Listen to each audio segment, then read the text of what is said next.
Rosa Sungrove, the well-known animal lover, was going out for the evening, so she needed some brave and kind to feed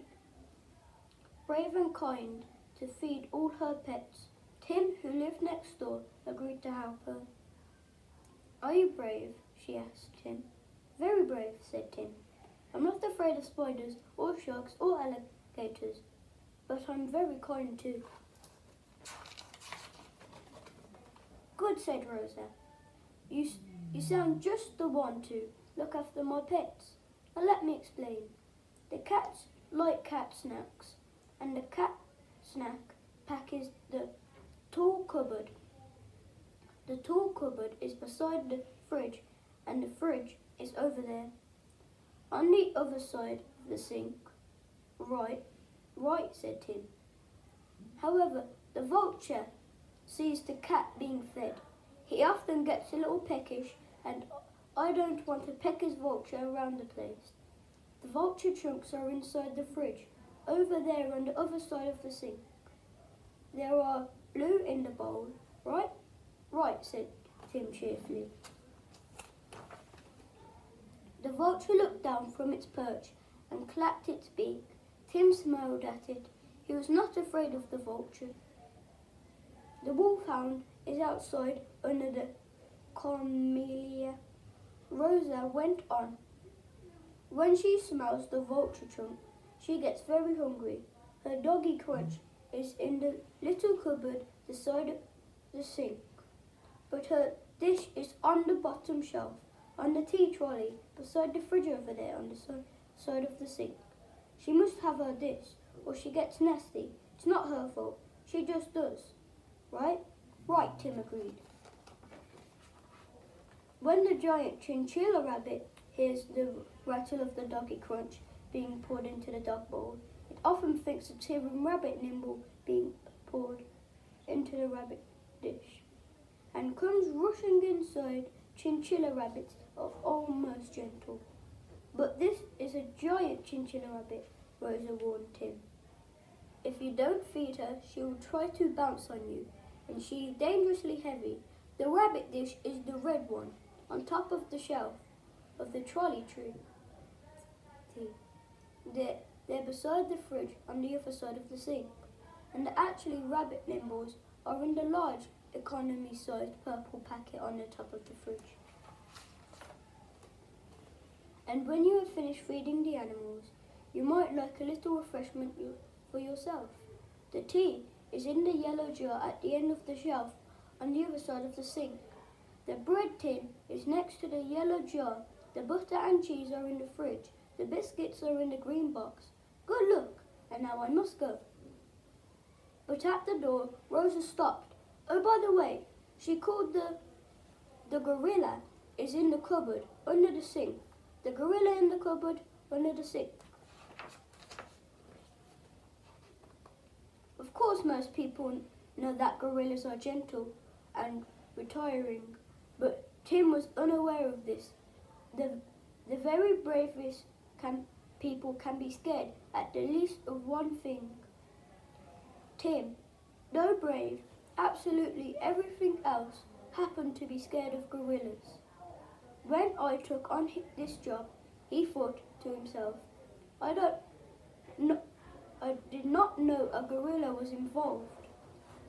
At that moment, something in the cupboard under the sink began to gurgle, or perhaps the gargle. However, a gargling gorilla is just as scary as a gurgling one. Tim made up his mind to keep away from the cupboard under the sink, in case the gorilla put out a hairy hand and grabbed him as he was going by.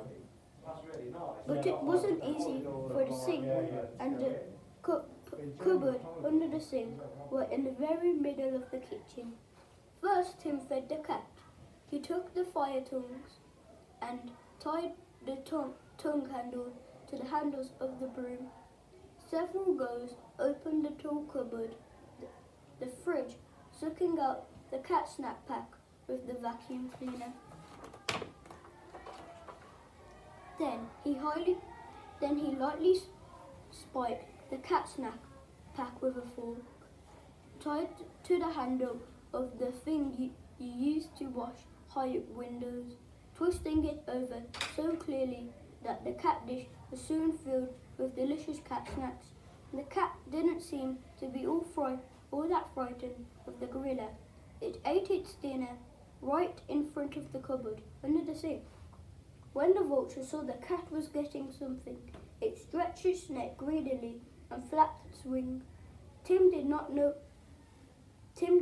want to walk past the cupboard under the sink in case the gorilla put out a hairy hand and grabbed an ankle.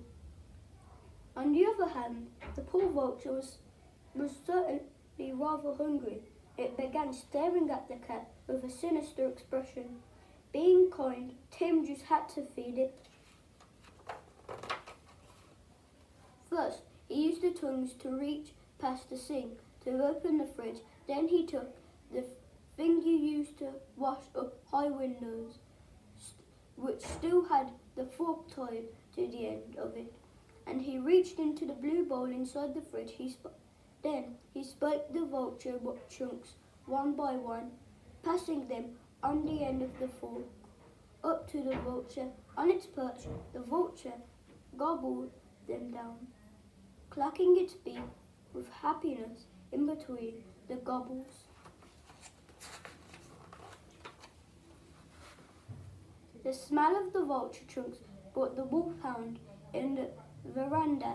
Her doggy crunch was easy to reach, but when Tim tried to give it to her in a china soup tureen instead of her dish, she turned nasty and started snapping her teeth. She couldn't help it. Her dish was on the bottom shelf of the tea trolley.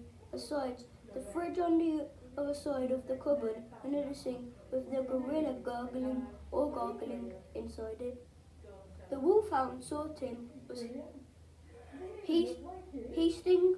She put her giant paws on his shoulders and it began slapping his face with a tongue like a wet carpet.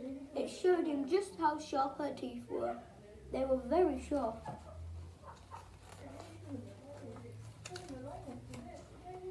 The tongues would not reach quite as far as the wolfhound's dish. Fortunately, a fishing line that had belonged to Rosa's uncle was over the fireplace in the sitting room. Tim quickly cast the hook over the edge of the dish, reeled it in, and filled it with doggy crunch. Gurgle, gargle.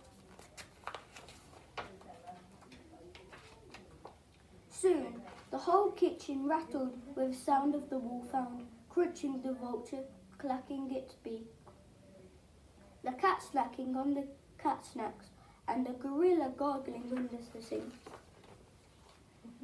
Tim was about to relax a little when the giant chinchilla rabbit came bounding in.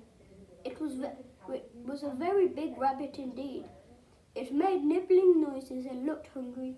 Tim was so kind-hearted that he couldn't stand it, and he wanted to help, but it wasn't easy. He cast with his line again, pulled over the tea trolley over, retrieved the red rabbit dish, picked up the tongs, and reached over to the rabbit nimbles down from the top of the fridge. Gargle, gargle, went the gorilla under the sink, furious because Tim had been too clever for it.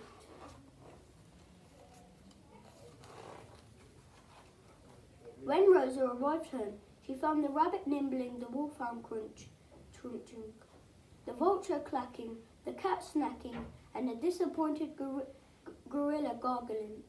The mop and the broom and the things used for washing windows were in the right places. The tongs were beside the fire, and the fishing line was back over the mountain place.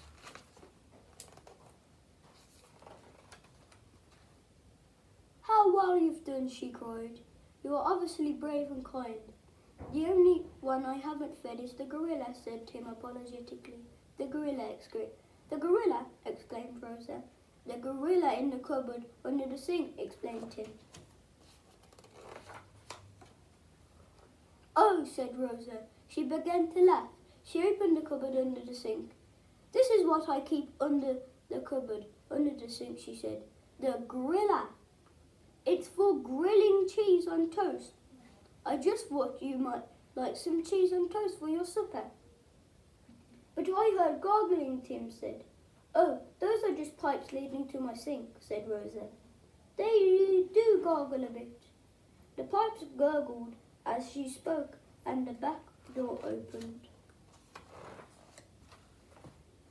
Do you mean there isn't a gorilla after all? He asked.